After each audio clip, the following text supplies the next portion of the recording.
Saturday, September 27th, 2014, at noon local time in Japan, Mount Antake suddenly exploded without warning. Many hikers and tourists were on the mountain at the time. One person tweeted a picture of the top of the volcano moments before it erupted. Over 30 people are now feared dead. Japan is a very active area for earthquakes and volcanoes. It's closely monitored, continuously monitored, yet it underscores that scientists still don't understand volcanoes well enough to predict them accurately. Mount Antake shows that we won't always get months of warning like we did with Mount St. Helens before a volcano explodes. And if recent research papers are correct, supervolcanoes like Yellowstone could explode suddenly, without warning, without seismic movement signaled as earthquakes. When we think of an explosive volcanic eruption, we imagine it being preceded by earthquakes, by ground swelling, by the mountain venting some hot gas, perhaps even some lava. These are the signs we look for in the inexact science of volcanic predictions. But two research papers, published on the very same day this year, say that predicting supervolcano eruptions is even more difficult than predicting the eruptions of regular volcanoes.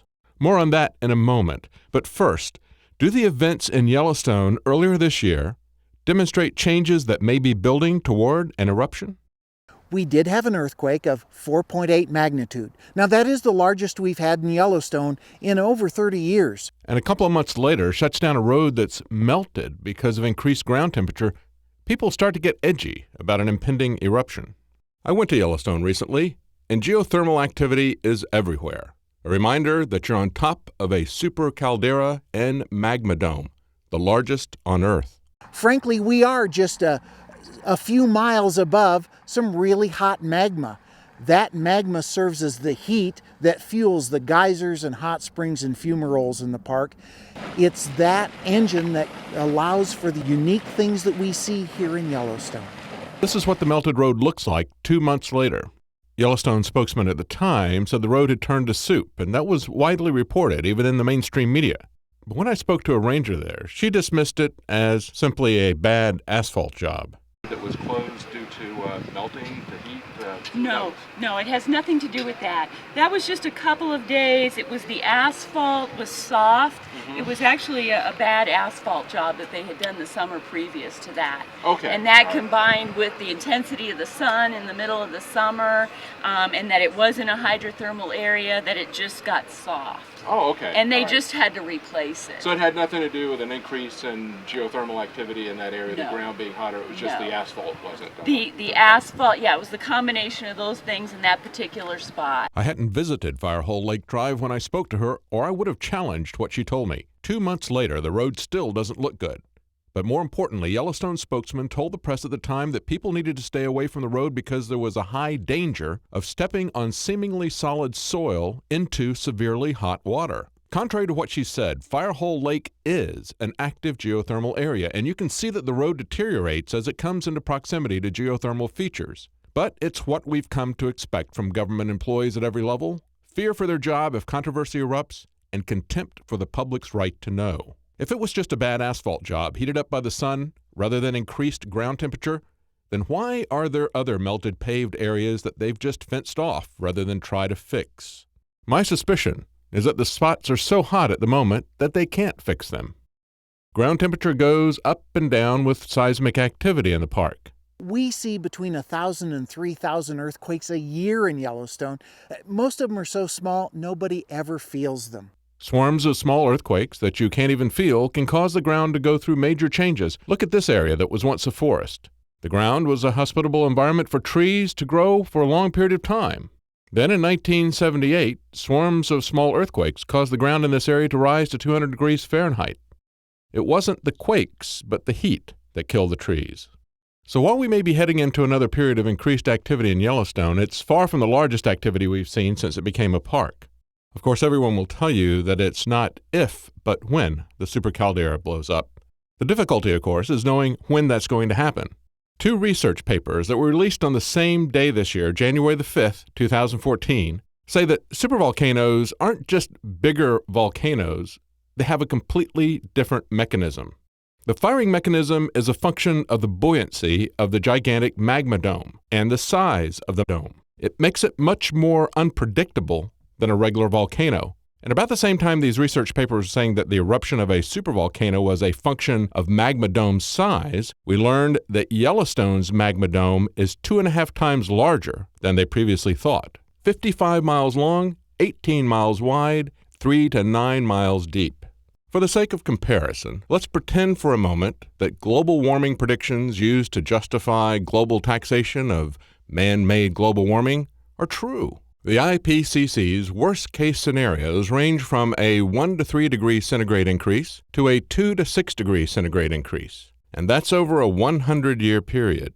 But if the Yellowstone supervolcano erupted, scientists say it could drop temperatures 10 degrees centigrade, that's about 18 degrees Fahrenheit, globally, and 12 degrees or 22 degrees Fahrenheit in the northern hemisphere for 6 to 10 years. In other words, that's 2 to 10 times the change in temperature of the most alarmist scenario that Al Gore can imagine. And it would happen immediately, not stretched out over 100 years, and it would last for a decade.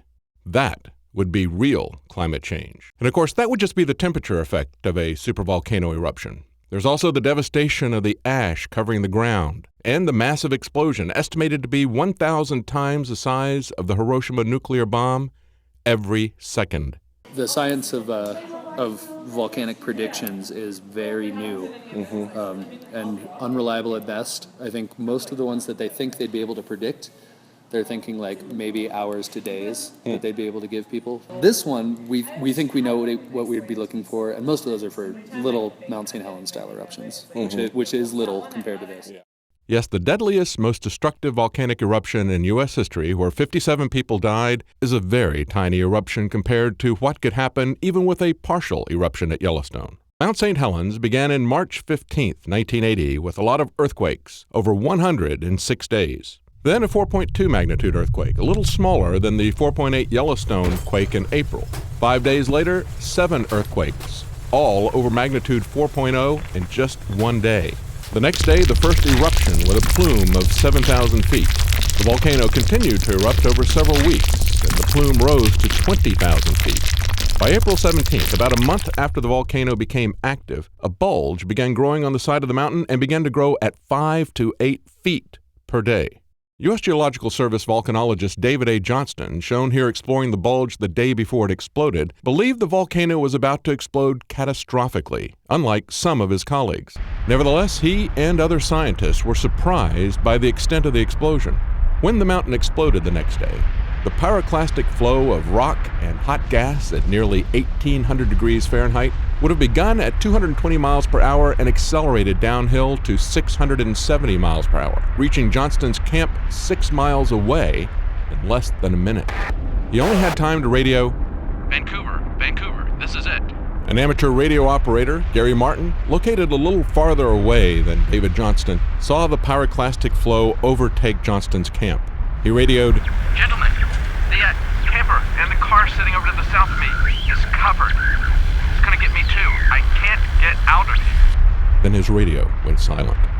It completely destroyed an area of 230 square miles in the matter of somewhere between 5 and 9 minutes. It essentially killed every living thing within an area of 230 square miles. Bear in mind, Mount St. Helens was 1/1,000th the size of the Yellowstone caldera, and after months of warning, 57 people still died. Mount Pinatubo, about a decade later, after months of warning, still nearly 900 people died there, and that was still 1% of the size of Yellowstone. So even if the entire caldera does not erupt at once, a small partial eruption of Yellowstone could still be the largest natural disaster the United States has ever seen.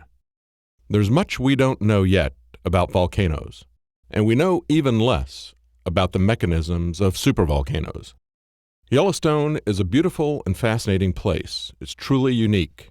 It's a reminder that we still know very little about the massive forces that continue to shape our planet. And it reminds us how presumptuous our climate predictions truly are. For InfoWars Nightly News, I'm David Knight.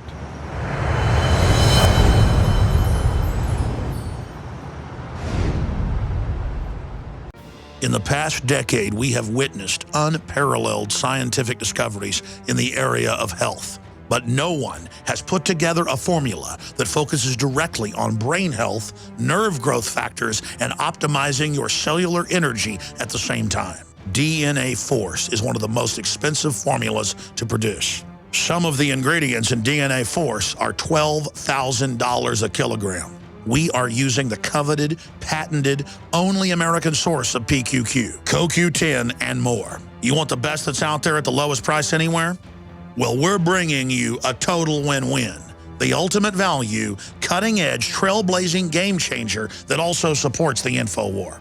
We have produced a limited run of DNA Force, and it will take up to 12 weeks to produce more once we sell out. Secure your DNA Force today at InfoWarsLife.com or call toll-free 888-253-3139. DNA Force from InfoWars Life.